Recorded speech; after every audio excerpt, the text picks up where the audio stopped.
ថ្ងៃទី1រត់បាន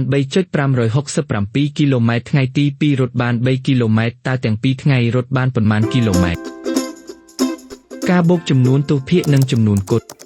ដើម្បីបូកចំនួនទិសភាគនិងចំនួនគត់យើងត្រូវទី1សរសេរចំនួនដែលត្រូវជាទូបូកឲ្យត្រូវតាមខ្ទង់ផ្នែកគត់លេខ3ជាខ្ទង់រីផ្នែកទិសភាគលេខ5ជាខ្ទង់ភាគ10លេខ6ជាខ្ទង់ភាគ100និងលេខ7ជាខ្ទង់ភាគពាន់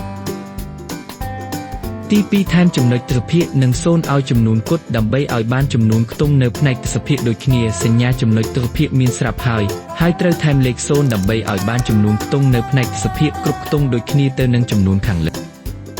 ទី3ធ្វើប្រមាណវិធីបូកដូចចំនួនគត់ដែររួចដាក់ចំនួនទិសភាគនៅផលបូកឲ្យចំទីតាំងរបស់វា3បូក3ស្មើនឹង5 1 5បូក0ស្មើនឹង5 5 1បូកនឹង0ស្មើនឹង5 1 5 2បូកនឹង0ស្មើនឹង7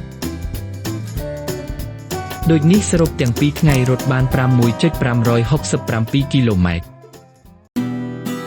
ដើម្បីបូកចំនួនទិសភាគនិងចំនួនគត់យើងត្រូវទី1សរសេរចំនួនដែលត្រូវជាទូបូកឲ្យត្រូវតាមខ្ទង់ទី2ថែមចំណុចទិសភាគនិងលេខ0ឲ្យចំនួនគត់ដើម្បីឲ្យបានចំនួនខ្ទង់នៅផ្នែកទិសភាគដូចគ្នាទី3ធ្វើប្រមាណវិធីបូកដូចចំនួនគត់ដែររួចដាក់ចំនួនទិសភាគនៅផលបូកឲ្យចំទីតាំងរបស់វា